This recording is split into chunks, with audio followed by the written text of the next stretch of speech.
The big space dock at Zephyr Station was buzzing with excitement today.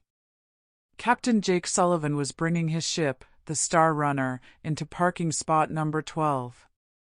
He could see lots of different types of space people through his window. The tall crystal people called Alarians were talking business with the furry Valkyrans. The shiny Andromedans were making deals with the robot people from the synthetic group. But today felt different. Everyone seemed excited about something special. Jake finished parking his ship and saw groups of beings watching the big screens around the station. They were all looking at something happening in the main square of the station. Control, this is Star Runner. Can I unload my cargo now? Jake asked into his radio. Star Runner, this is Station Control, came back a worried human voice. Sorry, but cargo work is stopped for now. We have something big happening that needs all our security people. Jake was puzzled. Zephyr Station was good at handling problems between different space peoples. If they needed extra security, something really big must be going on. Jake was too curious to stay on his ship, so he walked through the station halls toward the main square. More and more beings were crowding together as he got closer to where all the action was. When Jake finally pushed through the crowd to see what was happening, he understood why everyone was so excited. In the middle of the huge open space, there was a formal meeting set up. But instead of calm talking, there was some kind of contest about to start. On one side stood a group of humans in fancy clothes. Their leader was Ambassador Patricia Wells, who Jake had seen on the news before. They looked calm but worried, like they were dealing with something they had never seen before. Across from them was a group unlike any Jake had seen in all his years traveling through space. The Valorans were huge and impressive. They were tall people with golden brown skin who seemed to take up more space than their bodies actually did. They wore beautiful armor that looked like it could protect them in a real fight. These looked like warriors, not people who just talked. But their leader caught all of Jake's attention. War Commander Arethel Kesvar was almost 7 feet tall. Her golden brown skin had beautiful patterns on it that Jake thought might be scars from ceremonies or natural marks from her people. Her pointed ears and sharp features made her look like she was from another world, but beautiful too. Her golden eyes were smart and dangerous, making Jake think about escape routes just by looking at her. We cannot work with people who are afraid to take risks, Arethel was saying. Her voice was loud and clear across the square even with all the people watching. Being brave is not something you can choose to do or not do. Being strong is required. Ambassador Wells stepped forward. Her training as a diplomat showed in how calm she stayed. Commander Kesvar, human people have done amazing things by working together, creating new ideas, and solving fights with words instead of violence. We think these are ways of being strong that work. Arethel cut her off with a wave of her hand. Fancy words that hide weakness. The Valerian Empire has heard such words from many types of people who claim to be strong but were not. Jake felt the crowd around him getting restless as the argument got worse. This was not normal diplomatic talking. This felt like a challenge that could turn into something dangerous. Our people have lived and done well for thousands of years by understanding that real strength comes from working together and protecting those who cannot protect themselves, Ambassador Wells continued. Her voice carried across the square with practiced skill. But Arethel's response made everyone go quiet. Then prove it, she said, her hand moving to what looked like a ceremonial weapon on her side. Let one of you show this strength you say you have. The square became silent as everyone understood what she was saying. Jake felt his chest get tight as he realized he was watching something that had never happened before. A formal challenge was being made during peace talks. Following Valerian tradition, Arethel announced, her voice reaching every corner of the square, I call on the human group to prove they are worthy through a race. Let one of you face me in a contest of skill using traditional methods and fair rules. The Valerian warriors behind her cheered loudly, their voices echoing through the crystal buildings of the station. But the human group stood in shocked silence. They were clearly not ready for this. Jake watched Ambassador Wells try to stay diplomatic while dealing with a situation that was far beyond anything in the rule books for meeting new people. Around the square, representatives from other species watched with obvious interest, understanding they were seeing something that could affect human-Valoran relations for many years to come. Commander Kesvar, Ambassador Wells said carefully, human diplomatic tradition focuses on showing our abilities through thinking and technology. Perhaps we could arrange a different type of... No, Arethel interrupted completely. A race shows truth that words cannot hide. Race against me or be known forever as people too scared to defend what they believe. The silence that followed felt heavy on everyone in the square. Jake could see the human diplomatic team looking at each other desperately, understanding they faced an impossible choice: accept the challenge and risk looking foolish against a trained racer, or say no and make humanity look like cowards to an important space power. Jake found himself walking forward before he had decided to move. The crowd moved aside as he walked toward the meeting circle. His simple cargo hauler clothes made him look very different from the formally dressed negotiators. Do you dare to race me, human? Arethel called out, her golden eyes finding his as he came closer to the ceremonial boundary. Jake felt every eye in the square looking at him, understanding that his next words would be remembered in space history. He looked at Arethel's impressive figure, her obvious physical advantages, and the equipment that suggested she was trained to use it expertly. I accept, he said clearly, his voice carrying across the quiet square. The cheer from the Valerian warriors was incredibly loud, but Jake barely heard it. He was focused only on Arethel's face, watching as surprise flickered across her features before being replaced by something that might have been respect. For the first time since making her challenge, the legendary Valerian war commander looked uncertain about what would happen next. After Jake accepted, there was a strange quiet moment in the square before excitement exploded around them. Ambassador Wells rushed forward, her diplomatic calm breaking as she understood what had just happened. Captain Sullivan, she began with respect, you cannot possibly. But Jake stopped her with a raised hand. Ambassador, I appreciate your worry, but the challenge has been made and accepted, Jake said calmly, his eyes never leaving Arethel's face. From what I understand about Valerian culture, that makes this binding. Arethel stepped forward, and Jake was struck by how smoothly she moved despite her impressive size. Up close, she was even more amazing. Her golden brown skin seemed to glow with health, and the ceremonial markings he'd noticed from far away showed themselves as complex patterns that told of rank and success in ways he couldn't fully understand. You are not a trained racer, she observed, her voice carrying curiosity rather than contempt. Yet you accepted my challenge without hesitation. Why? Jake thought about the question, knowing that his answer would be studied not just by Arethel, but by the hundreds of beings watching their exchange. Because someone had to, he said simply, and because backing down would prove exactly what you expect about human courage.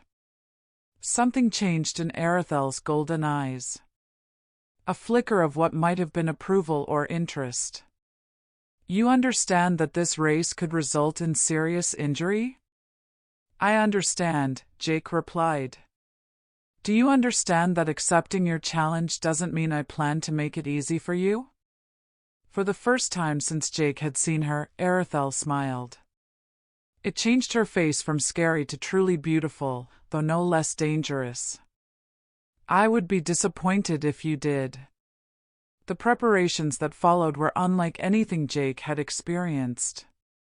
Valerian racing traditions, he learned, were old and detailed with specific rules governing everything from vehicle selection to the formal announcement of terms.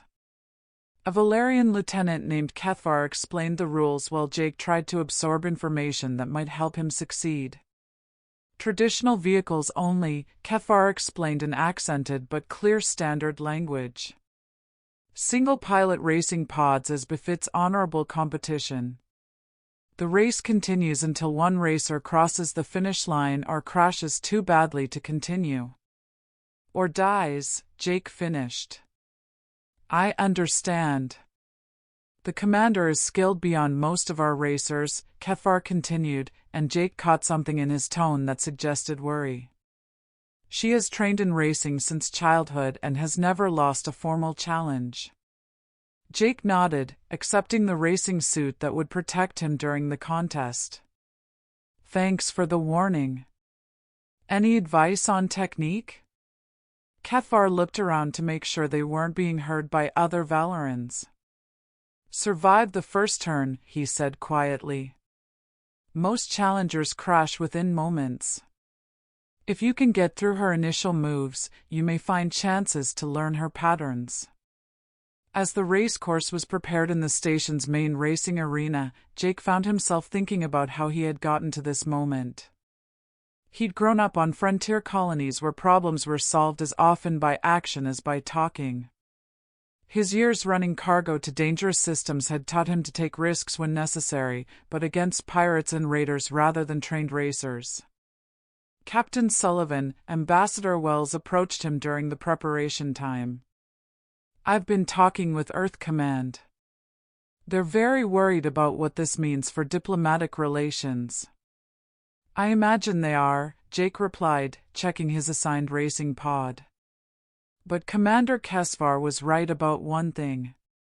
Sometimes you have to be willing to take risks for what you believe in.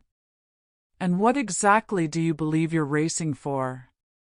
Ambassador Wells asked. Jake paused in his vehicle inspection, thinking about the question. The right for humans to be taken seriously by species that respect courage. The idea that bravery doesn't always come in the package people expect. Maybe the chance to prove that we're more than our reputation suggests. The racing arena itself was amazing, with seating that could hold thousands of beings from various species.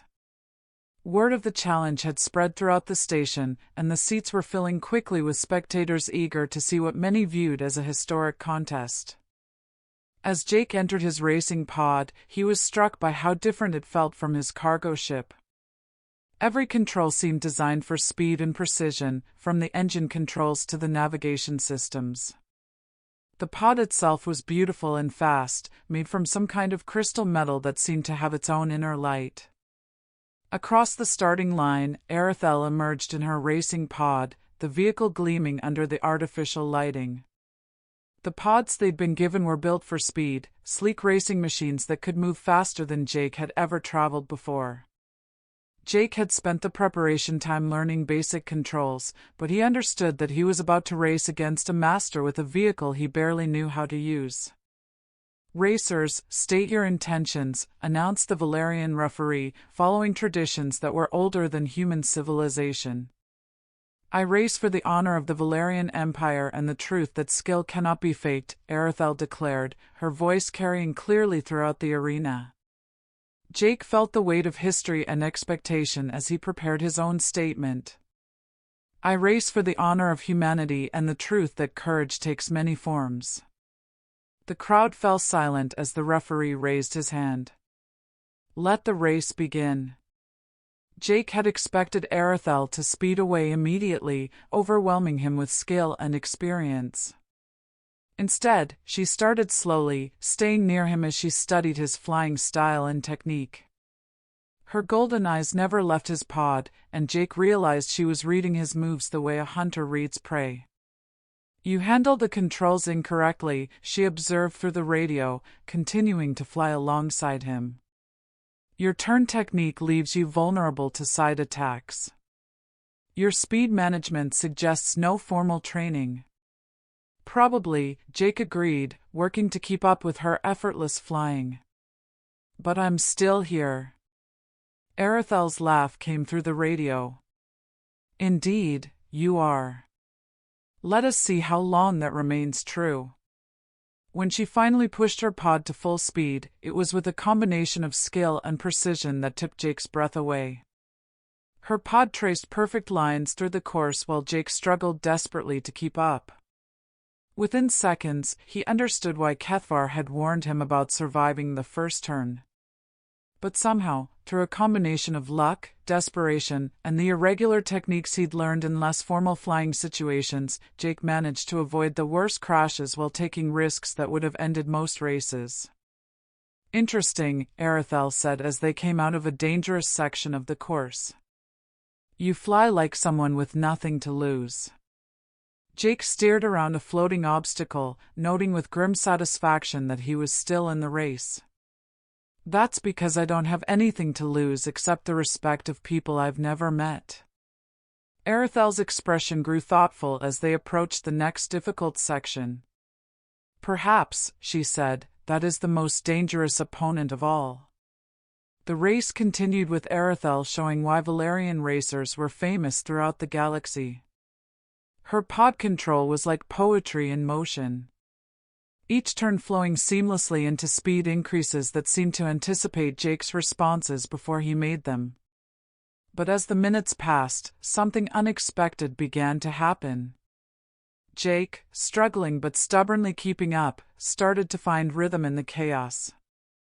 His unconventional techniques, born from desperation rather than training, created opportunities that formal Valerian racing doctrine hadn't prepared Arethel to counter. When she expected a proper racing line, he cut awkwardly through debris fields. When she anticipated a traditional overtaking pattern, he improvised combinations that had no basis in classical racing. You fly like a scavenger, Arethel observed during a brief straight section. Her breathing slightly elevated for the first time since the race began. I fly like someone who learned by necessity rather than choice, Jake replied, using the momentary calm to check his pod's condition. His engines were running hot from multiple risky maneuvers and his hull showed scrapes from impacts that better pilots would have avoided, but he was still moving and alert. Necessity, Arethel repeated thoughtfully.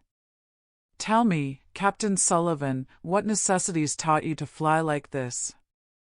Jake avoided her next aggressive move, managing to turn what should have been a devastating block into a chance to gain position. Pirates who thought cargo haulers were easy targets. Raiders who figured frontier colonies couldn't defend themselves. Anyone who assumed that being peaceful meant being helpless. The crowd around the arena had grown silent, their initial expectations of a quick Valerian victory changing into fascination with the humans' unexpected resilience. Jake could hear murmurs in languages he didn't recognize, but the tone suggested amazement rather than mockery. And how many of these opponents defeated you? Arethel asked, pressing her attack with renewed intensity.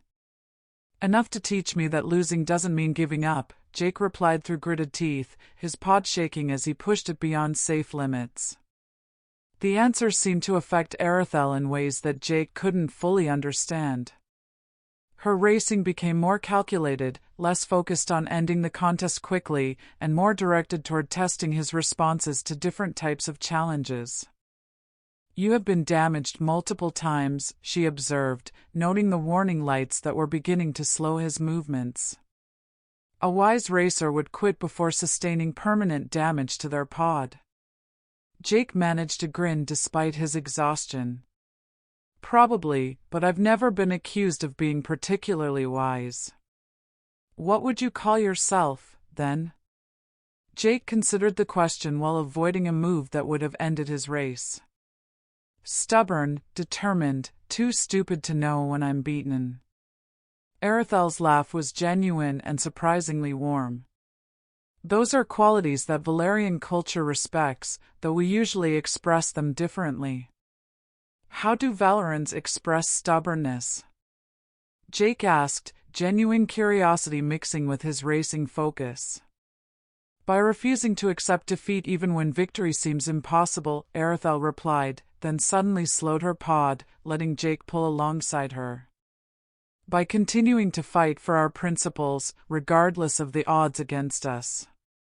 The arena fell completely silent as both pods flew side by side, Arethel choosing to race with Jake rather than against him.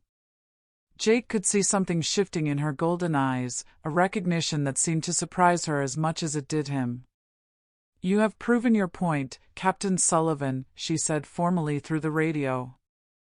"You possess the courage to face impossible odds without surrendering your principles. This is a form of strength that Valerian tradition honors." Jake kept his pod steady alongside hers. "Does that mean I passed your test?" "It means," Arethel said, opening her pod's communication channel for all to hear, "that I may have been testing the wrong qualities."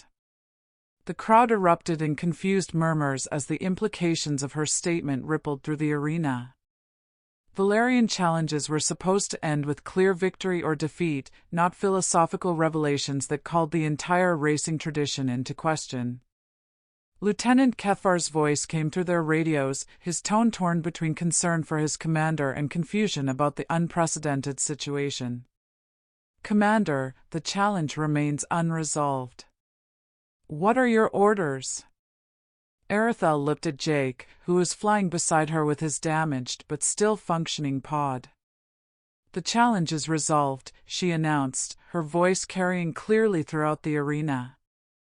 "Captain Sullivan has demonstrated that human courage exists, though it takes forms that Valerian tradition has not previously recognized."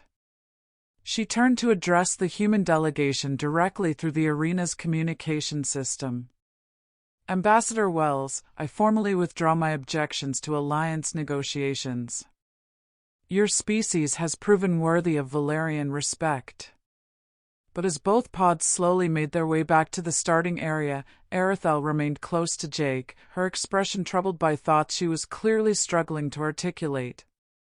"Captain Sullivan," she said quietly through a private channel, "may I ask why you chose to accept my challenge?" "You had nothing to gain and everything to lose." Jake guided his pod toward the landing area while considering his answer. "Because sometimes the right thing to do isn't the smart thing to do. And because I couldn't stand the idea of an entire species being judged based on their diplomats' reluctance to get into unnecessary contests." Arethel was quiet for a long moment, studying his pod's flight pattern with an intensity that made Jake wonder what she was thinking. In Valerian culture, racers who demonstrate exceptional courage in hopeless races are honored with the title Haviler, one who flies for principles rather than victory. "Is that good or bad?" Jake asked, wincing as his pod's engines finally started to fail. "It is the highest honor our people can bestow," Arethel replied softly. "And it is very rarely granted to members of other species." As Jake's pod finally landed in the arena, he found himself looking back at Arethel, who remained in the center of the racing space with an expression of someone whose worldview had just shifted in fundamental ways. The diplomatic crisis had been resolved. But something more complex and personal had begun. A connection between two very different beings who had found common ground in their willingness to risk everything for what they believed in, regardless of the odds against them. And as the arena gradually emptied, both Jake and Arethel were beginning to understand that their brief race had created bonds that might prove more significant than any formal treaty between their peoples. 2 days after the arena race, Jake found himself in the medical bay of Zephyr Station. His pod had been damaged, but his body was fine. His mind was still processing what had happened when he raced against Arethel. The scrapes and bruises from the rough landing would heal within the week, but the memory of racing alongside a legendary Valerian pilot and somehow earning her respect would stay with him forever. "Captain Sullivan," a familiar voice called from the medical bay entrance. Jake looked up to see Arethel herself, no longer wearing her intimidating racing gear, but dressed in what appeared to be casual Valerian clothes, flowing robes that somehow managed to look both elegant and practical. Commander Kesvar, Jake replied, sitting up straighter despite the protest from his sore ribs. I wasn't expecting to see you again. I came to check on your recovery, Arethel said, approaching his medical bed with the same smooth grace she'd displayed while racing, and to apologize for the damage to your pod. Jake studied her face, noting that she seemed different outside the formal context of their challenge, more relaxed, but also somehow more complex. No apology necessary. I knew what I was signing up for. Did you? Arethel asked, settling into the chair beside his bed. Because I'm beginning to think that neither of us truly understood what was happening in that race. Jake raised an eyebrow, intrigued by the admission. What do you mean? Arethel was quiet for a moment, her golden eyes focused on something beyond the medical bay's viewport. For my entire adult life, I have measured strength through racing skill. The ability to defeat opponents, to protect my people through superior pilot ability, to uphold Valerian honor through victory in contests. She turned to look at Jake directly. But watching you continue to race despite being clearly outmatched, seeing you refuse to quit even when quitting would have been the logical choice, it made me question whether I've been measuring the wrong things. Jake felt a strange warmth in his chest at her words. I'm not sure I follow. In that arena, you demonstrated a form of courage that our racing traditions don't account for, Arethel explained. You faced certain defeat with dignity, raced for principles rather than personal glory, and showed strength that had nothing to do with your ability to win. She paused, then continued with obvious difficulty. I realize that I have spent so much time perfecting the art of defeating others that I may have forgotten the art of understanding them. Jake found himself studying her face, seeing vulnerability beneath the warrior's composure.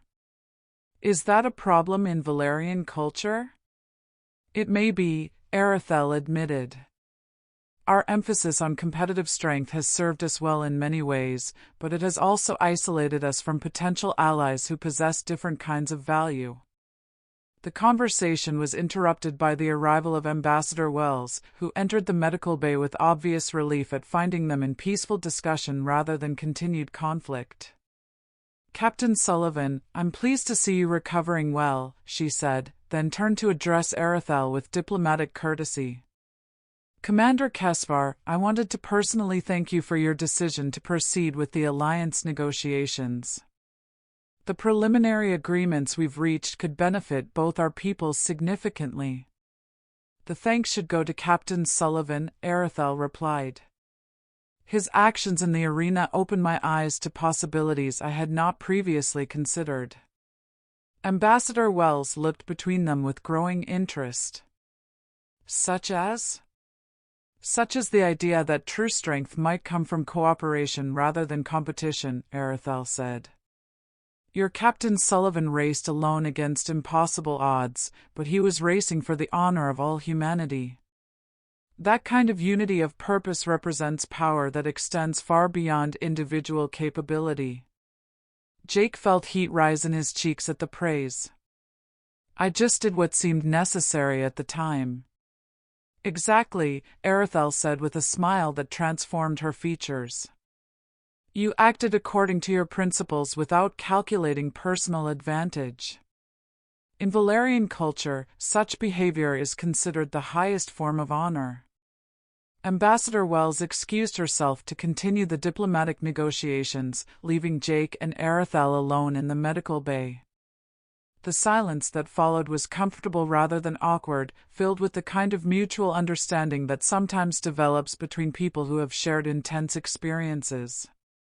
Can I ask you something? Jake said finally. Of course. When you issued that challenge in the plaza, were you hoping someone would accept, or were you hoping everyone would back down? Arethel considered the question carefully. Honestly, I expected your diplomats to find some way to avoid the confrontation while preserving their dignity. Most species do when faced with Valerian contest traditions. And if they had? Then I would have concluded that humanity lacked the courage necessary for true alliance and recommended that the Valerian Empire seek other partners, Arethel admitted. It was not a fair test, but it was the only test I knew how to apply. Jake nodded, understanding the cultural pressures that had driven her decision. So what happens now? Do you think our peoples can actually work together? I think, Arethel said slowly, that your willingness to race me has given me hope for possibilities I hadn't imagined. If a cargo hauler with no formal training can demonstrate such courage, what might be possible when human innovation combines with Valerian determination? The question hung in the air between them, loaded with implications that extended far beyond diplomatic relations. Jake found himself looking at Arethel not as the intimidating racer who had nearly beaten him, but as an intelligent, thoughtful woman who was genuinely trying to understand a universe more complex than her training had prepared her for. Arethel, he said, using her personal name for the first time, would you be interested in seeing how human cargo operations work? I mean, if you want to understand our approach to challenges that can't be solved through racing. Her smile was radiant. I would be very interested, Jake Sullivan. Though I should warn you, Valerian curiosity can be as intense as Valerian competition. I'm counting on it, Jake replied, realizing that his diplomatic mission to Zephyr Station had evolved into something far more personal and significant than he'd ever anticipated. As they left the medical bay together, both understood that they were beginning something unprecedented, a partnership that might serve as a bridge between two very different cultures, built on the foundation of mutual respect and a courage to risk everything for their principles. Jake, Arethel said as they walked through the station's corridors, there's something else I should tell you about that challenge. What's that? In Valerian tradition, when a racer grants an opponent the title Haviler, it creates a bond of honor between them. You're not just considered worthy of respect. You're considered worthy of. She paused, searching for the right words in standard language. Worthy of what? Jake prompted gently. Partnership, Arethel said, her golden brown skin showing the faintest hint of what might have been embarrassment. In all aspects of life, racing, strategy, personal decisions. The bond implies that two pilots have found in each other the courage and integrity they value most. Jake stopped walking, the implications of her words beginning to register. Arethel, are you saying that by racing you, I accidentally entered into some kind of Valerian relationship? Not accidentally, she corrected, turning to face him fully. The bond only forms when both pilots recognize it. I felt it the moment you refused to quit despite being clearly outmatched. The question is whether you felt it too. Jake thought back to the arena, to the moment when Arethel had chosen to fly alongside him rather than defeat him, and looked at him with something that had seemed like recognition and respect. He remembered the strange sense of connection, the feeling that they had communicated something important that had nothing to do with words or racing. I felt something, he admitted. I wasn't sure what it was. Arethel's smile was soft and genuine. Then perhaps we should explore what that something might become. 3 weeks later, Jake found himself aboard a Valerian cruiser, learning firsthand how different species approach the challenges of interstellar commerce and exploration. Arethel had proven to be as curious about human methods as she was skilled in Valerian traditions, and their partnership had begun to yield innovations that neither culture had developed alone. Your cargo scheduling systems are remarkably efficient, Arethel observed, studying the logistics programs that Jake used to optimize supply runs to frontier colonies. But they don't account for honor relationships between trading partners. Honor relationships? Jake asked, looking up from the Valerian racing techniques that Arethel had been teaching him. The Valerian approach considers not just efficiency, but the relationships between traders, the historical reputation of each party, the ceremonial aspects of commerce that build trust over time, Arethel explained. It makes individual transactions slower, but creates networks that last for generations. Jake nodded, beginning to see how their different approaches could complement each other. So if we combined human efficiency with Valerian relationship building, we could create trade networks that are both fast and stable, Arethel finished. Commerce that serves immediate needs while building long-term trust between species. Their professional collaboration had evolved naturally into something more personal, with both of them discovering that their different backgrounds created a partnership where each individual's strengths compensated for the other's limitations. Jake's practical problem-solving abilities combined with Arethel's strategic thinking to create solutions that neither could have developed alone. "There's something I want to show you," Arethel said one evening as they orbited a frontier world where Valerian and human colonists were attempting to establish a joint settlement. She led him to the cruiser's observation deck, where the planet's surface was visible through the transparent aluminum viewports. Below them, the settlement was clearly divided into two distinct sections, human-style modular structures in orderly grids, and Valerian organic architecture that seemed to grow from the landscape itself. "They're building separate communities," Jake observed, "even though they're supposed to be working together." "Old habits," Arethel agreed. "Both sides default to what they know instead of exploring what they might create together." Jake looked at her, understanding the parallel she was drawing. Like two people who meet in an arena and assume they have to be opponents instead of partners. "Exactly like that," Arethel said, moving closer to him at the viewport. "Sometimes the most important discoveries happen when we stop fighting against our differences and start fighting for the possibilities they create."